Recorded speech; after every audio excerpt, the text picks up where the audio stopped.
Hi everyone, welcome to education point. So हम यहाँ पे जो है क्लास 11 की एनसीईआरटी जो है हिस्ट्री की उसे कवर कर रहे हैं एंड उसका 4 चैप्टर जो है वो हमने यहाँ पे पढ़ना स्टार्ट किया था एंड इससे पहले हम जो है इसके 3 चैप्टर ऑलरेडी कंप्लीट कर चुके हैं, जिसमें हमने जो है डिफरेंट एम्पायर्स जो थी ना पूरे वर्ल्ड की, उसके बारे में ही हम पढ़ रहे थे वन बाय वन हर एक चैप्टर में।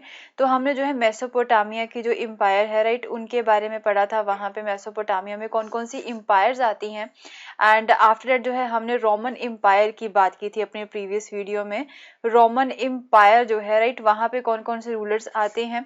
तो अब जो है रोमन एम्पायर के बाद में जो है ना, जो नेक्स्ट रूलर्स थे यहाँ पे वो आते हैं अब जो ईरान से राइट, जिसकी हम यहाँ पे अब बात कर रहे हैं।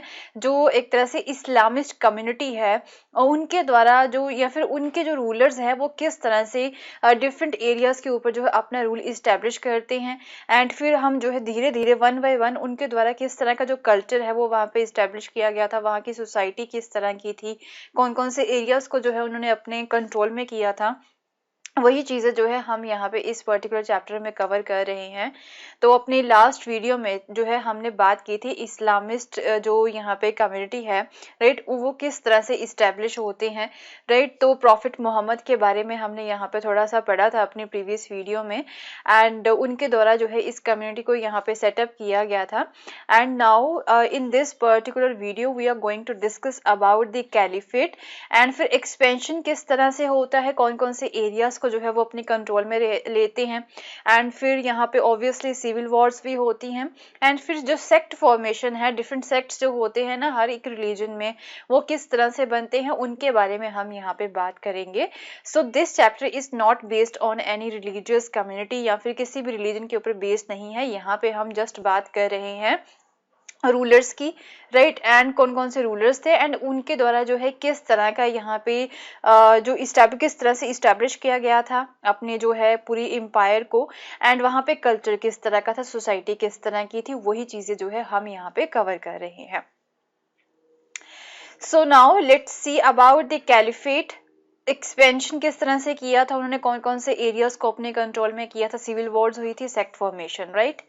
तो जब प्रॉफिट मोहम्मद की डेथ हो जाती है ना 632 में, तो no one could legitimately claim to be the next prophet of the Islam. तो यहाँ पे जो है ना किसी ने भी क्लेम नहीं किया था कि मैं जो है नेक्स्ट प्रॉफिट यहाँ पे इस्लाम का आई एम सॉरी कि इस्लाम का नेक्स्ट प्रॉफिट जो है कौन यहाँ पे बनेगा, कोई भी क्लेम नहीं करता है प्रॉफिट मोहम्मद की डेथ के बाद में।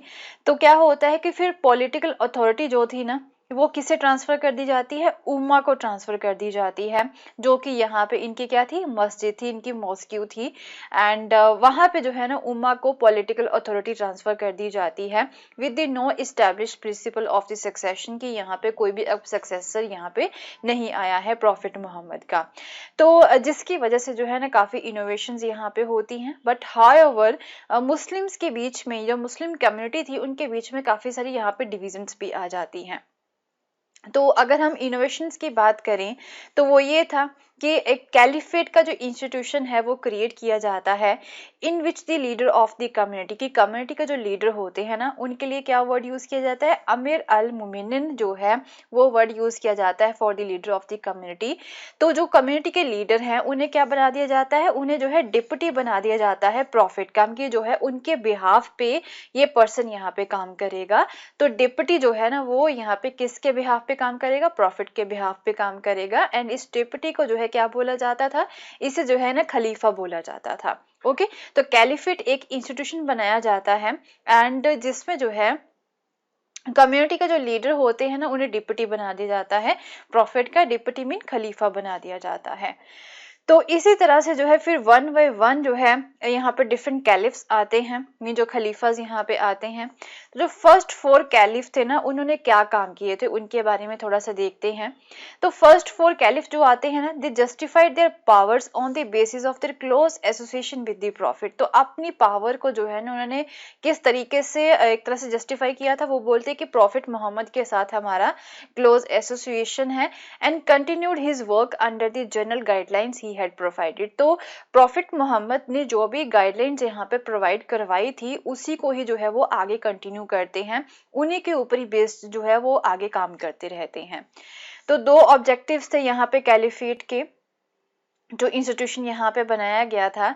तो मेन दो ऑब्जेक्टिव्स उनके यही रहते हैं कि जितनी भी वहाँ पे ट्राइब्स थी ना, उन सब के ऊपर जो है कंट्रोल यहाँ पे बनाए रखना, एंड कॉन्स्टिट्यूटिंग द उम्मा and to raise resources for the state, and resources यहाँ पे जो है स्टेट के लिए वो यहाँ पे आने चाहिए, सो डैट कि उम्मा का जो काम है वो यहाँ पे चलता रहे।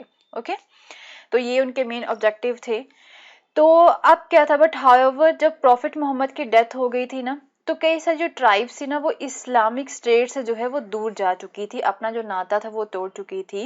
एंड कुछ जो ट्राइब्स थी ना, उन्होंने अपने खुद के प्रॉफिट्स जो होते वो यहाँ पे बना लिए थे, अपने लीडर्स जो हैं वो खुद बना लिए थे। एंड फर्स्ट कैलिफ जो है ना, फिर वो क्या कौन से थे यहाँ पे कैलिफ की अगर हम यहाँ पे बात करें, जो कैलिफेट बनाया गया था, उनके जो फर्स्ट लीडर थे वो थे अबू बकर, उन्हें फर्स्ट कैलिफ बोला जाता है। तो उन्होंने सबसे पहले आके क्या काम किया था कि ये जो ट्राइब्स थी ना, जो इस्लामिक स्टेट से अलग हो रही थी या फिर रिवोल्ट्स यहाँ पे उठ रहे थे, इन रिवोल्ट्स को जो है इन्होंने दबाया आके, एंड कई सारे कैंपेन्स करके इन रिवोल्ट्स को वो खत्म करते हैं, मीन ट्राइब्स को जो है ये यूनाइट करने की कोशिश करते हैं। फिर जो सेकंड कैलिफेट थे उनका नाम था उमर, उन्होंने क्या किया था यहाँ पे कि दी उम्मास policy of expansion of the power, कि उम्मा की जो पॉलिसी थी ना कि पावर को एक्सपेंड करना है, उसे थोड़ी सी शेप इन्होंने यहाँ पे दी थी।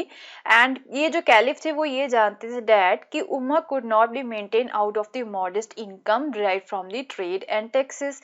तो उन्हें ये पता था कि उम्मा जो है ना, इसे जो है हम मेंटेन नहीं कर सकते हैं थोड़े रिसोर्सेज के साथ। क्या रिसोर्सेज थे इनके पास? जस्ट व्यापार के थ्रू जो इनकम होती थी या फिर टैक्सेस के थ्रू जो इनकम होती थी। तो वो बोलते हैं कि इतने थोड़े रिसोर्सेज के साथ हम जो है मेंटेन नहीं कर सकते हैं, हमें जो टेरिटरीज है ना, और ज्यादा टेरिटरीज जो है वो अपने कंट्रोल में करनी चाहिए। तो हमें जो है एक एक्सपेंशनिस्ट पॉलिसी जो होती है ना, एक्सपेंशन जो है वो यहाँ पे करना चाहिए। तो रियलाइजिंग दैट जो रिच बूटी होती है, जिसे गनीमा बोला जाता है, could be obtained from the expeditionary rates। तो जो इनके आसपास के जो इलाके थे ना, राइट, जो इनके एरियाज में नहीं थे, वहां पे ये रेड्स करते थे, एक्सपीडिशनरी रेड्स करते थे, वहां से जो भी लूट पाट के लेके आते थे।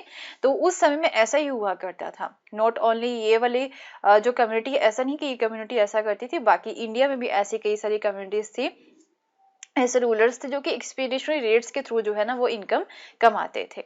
ओके, सो जो द कैलिफ एंड उनके जो मिलिट्री कमांडर्स थे, they mustered the tribal strength to conquer the lands. फिर उन्होंने अपनी जो ट्राइबल स्ट्रेंथ जो होती है ना उसे थोड़ा सा ग्रैब किया, एंड फिर उन्होंने जो है डिफरेंट जो लैंड्स थी उनके आसपास उसे भी कंकर करने की कोशिश की। जहाँ जैसे कि बाइजेंटाइन एम्पायर जो थी वेस्ट में, वो लैंड अपने अंडर ले लेते हैं। सासानियन एम्पायर जो थी ईस्ट में, उस लैंड को भी जो है ये अपने अंडर ले लेते हैं। इन एम्पायर्स के बारे में अपने अपने प्रीवियस वीडियो में पढ़ा था जब हम रोमन एम्पायर की बात कर रहे थे। So at the height of their power, जब यहाँ पे बाइजेंटाइन एंड सासानियन एम्पायर हुआ करती थी ना, उन्होंने काफी बड़े एरिया के ऊपर रूल किया है, हमने ये भी देखा है। एंड काफी सारे जो ह्यूज रिसोर्सेज होते हैं ना वो इनके कंट्रोल में थे, and to pursue their political and commercial interest in the Arabia. तो अरेबिया के कई सारे पार्ट्स जो है ना वो बाइजेंटाइन एंड सासानियन एम्पायर में इंक्लूडेड थे। अब इन एरियाज को जो है इन्होंने कैलिफ ने अपने कंट्रोल में कर लिया था इनसे छीन के। तो जो बाइजेंटाइन एम्पायर है वो क्रिश्चियनिटी को प्रमोट करती थी। सासानियन एम्पायर जो है वो ज़ोरोएस्ट्रियनिज्म को जो है पैट्रोनाइज करते थे, जो कि ईरान के एंशिएंट रिलीजन हुआ करते थे। इस्लाम के आने से पहले जो है ये एंशिएंट रिलीजन यहाँ पे हुआ करते थे। So on the eve of the Arab invasions, ये जो दोनों ही एम्पायर थी वो जो है इनकी स्ट्रेंथ खत्म हो जाती है, एंड इवन कुछ रिलीजियस कन्फ्लिक्ट्स भी जो है इन एम्पायर्स में हमें देखने को मिलते हैं। अरिस्टोक्रेट्स जो क्रेसी थी यहाँ पे, जो लैंडेड पर्सन थे ना, वो भी काफी रिवोल्ट में यहाँ पे आ गए थे, जिसकी वजह से ईरान में ये जो क्रिश्चियनिटी यहाँ पे जो बाइजेंटाइन एंड जो सासानियन एम्पायर है ना वो डिक्लाइन होना स्टार्ट हो जाती है। फिर क्या होता है यहाँ पे, ये जो कैलिफ हैं वो फिर इन एरियाज को जो है वो अपने कंट्रोल में कर लेते हैं। तो अब जो है Byzantine empire and Sasanian empire के बाद में यहाँ पे किसका रूल होता है? कैलिफ्स का यहाँ पे रूल होता है। ओके, सो ऑब्वियसली जब ये दोनों एम्पायर्स जो हैं वो वीक हो जाती हैं, so this made it easier for the Arabs to annex the territories through the wars and the treaties. तो या फिर संधि करके या फिर वॉर्स करके जो है इन टेरिटरीज को जो है ये एनेक्स कर लेते हैं। कौन एनेक्स कर लेते हैं? कैलिफ हो गए, राइट। उन्होंने अपनी मिलिट्री पावर के साथ मिलके, जिन्हें अरब्स भी बोला जा सकता है, तो इन टेरिटरीज को जो है गेन कर लिया था। तो 3 सक्सेसफुल कैंपेन्स होते हैं। तो इन कैंपेन्स के अंडर इन्होंने Syria, Iraq, Iran and Egypt जो है ना वो यहाँ पे मदीना के एक तरह से कंट्रोल में इन्होंने कर लिया था।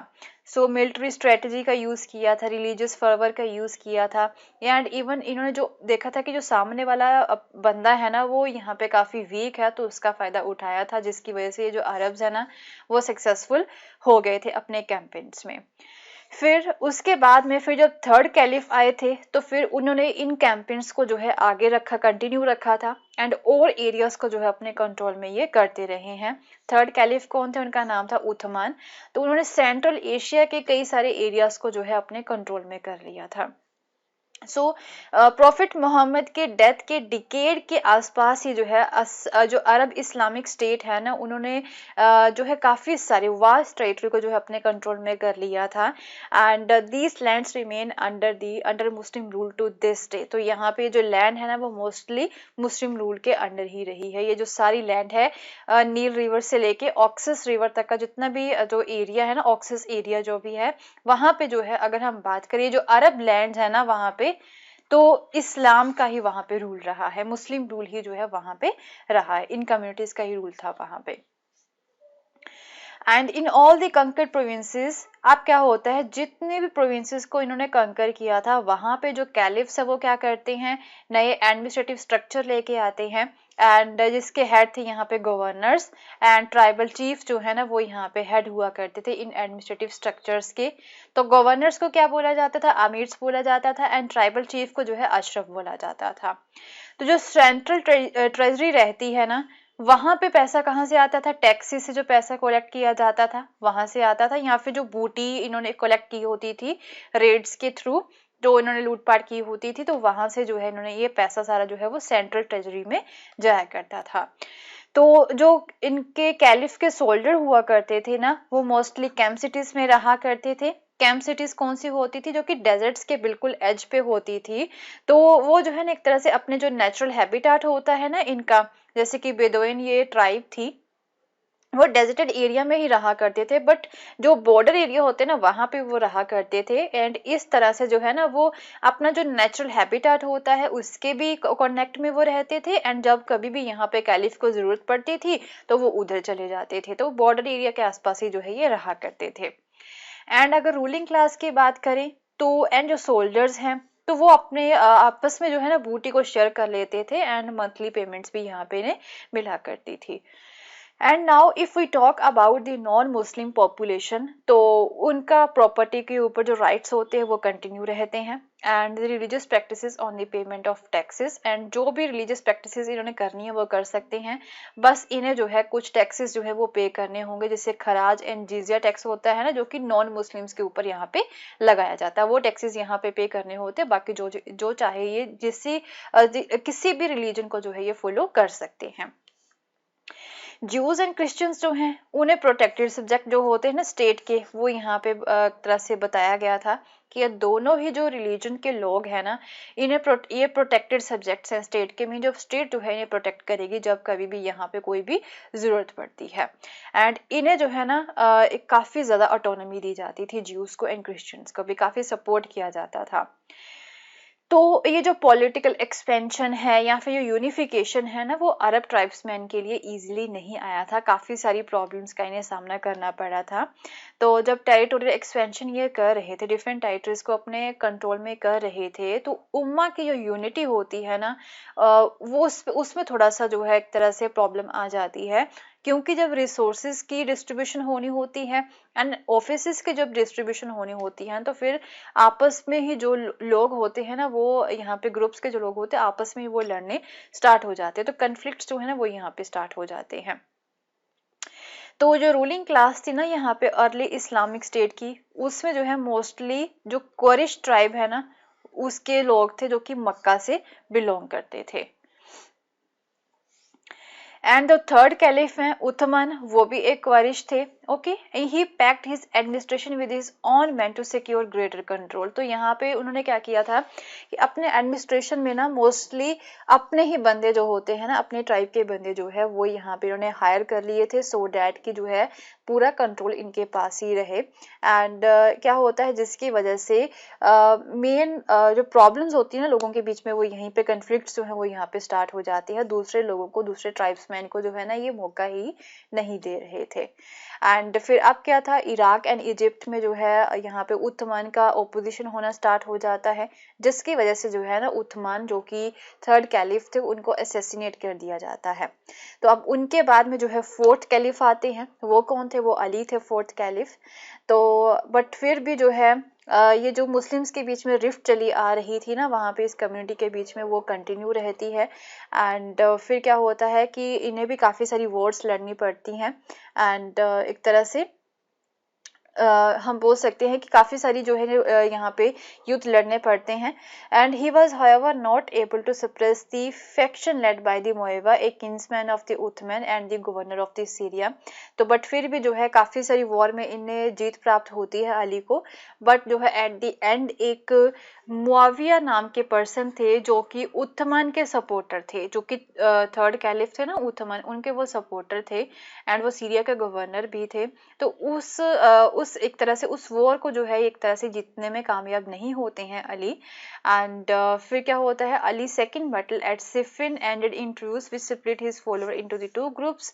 फिर उसके बाद में अली जो है फिर दोबारा से नॉर्दर्न मेसोपोटामिया में उन्हें हार का सामना करना पड़ता है, जिसकी वजह से जो है इनके जो सपोर्टर होते हैं वो टू ग्रुप्स में डिवाइड हो जाते हैं। ओके, कुछ उनकी तरफ लॉयल रहते हैं, अदर जो है यहाँ पे क्या होता है उनके कैंप को छोड़ देते हैं। ओके, फिर जल्दी ही अली को भी जो है असैसिनेट कर दिया जाता है in a mosque at the Kufa. And उनकी डेथ के बाद में his followers paid allegiance to his son. तो जो अली के फॉलोअर्स थे ना वो फिर उनके बेटे को, अली के बेटे को सपोर्ट करते हैं जिसका नाम था हुसैन।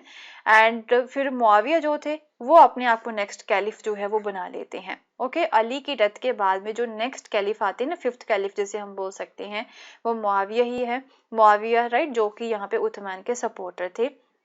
तो मुआविया जो है वो नेक्स्ट कैलिफ अपने आप को मान लेते हैं। एंड फिर वो क्या करते हैं, वो एक नई डायनेस्टी इस्टेब्लिश करते हैं जिसका नाम था उम्मेद डायनेस्टी। ओके, जो कि 750 तक जो है ये कंटिन्यू रहती है। तो अब क्या होता है, अली के बाद में जो है मुआविया आते हैं। मुआविया जो कि यहाँ पे सीरिया के गवर्नर थे एंड थर्ड कैलिफ उथमन जो थे उनके वो सपोर्टर थे। एंड अली की डेथ के बाद में जो है ये फिर जो एक नई डायनेस्टी को फाउंड करती है जिसका नाम था उम्मेद डायनेस्टी। ओके, सो फिर इस तरह से जो है काफ़ी सारी सिविल वॉर्स यहाँ पे इस कम्युनिटी के बीच में चल रही थी, जिसको देख के जो है ऐसा लग रहा था कि जो अरब डोमिनेशन है ना वो यहाँ पर डिसइंटेग्रेट हो जाएगा। इन्होंने कितना सारा एरिया जो है वो अपने कंट्रोल में किया था।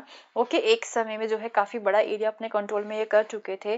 बट इन सिविल वॉर्स को देख के ऐसा लग रहा था कि अब इनका अरब डोमिनेशन जो है ना वो ख़त्म होने वाला है। And it was under the Umayyad, a prosperous clan of the Quraysh tribe, that a second round of consolidation took place। तो इसके बाद में अगर हम बात करें ना कि एक prosperous जो clan होता है ना क्वरिश ट्राइब का, वो इस्टेब्लिश कब हुआ था, वो उम्मेद्स के अंडर हुआ था। उम्मेद डायनेस्टी के अंडर जो है ना एक सेकेंड राउंड हमें देखने को मिलता है कंसोलिडेशन का, जब फिर दोबारा से यहाँ पे प्रॉस्पेरिटी आती है। ओके, तो उम्मेद्स के बारे में हम जो है अपनी नेक्स्ट वीडियो में पढ़ेंगे, किस तरह से जो है वो इस्टेब्लिश करते हैं अपनी पावर को, एंड किस तरह की कम्युनिटी थी, किस तरह की सोसाइटी थी उनके अंडर, एंड क्या क्या गाइडलाइंस होती हैं उनके अंडर। तो वो चीज़ें हम अपनी नेक्स्ट वीडियो में कवर करेंगे। एंड अगर आपको मेरा कोर्स पसंद आया तो इसे शेयर करना ना भूलें।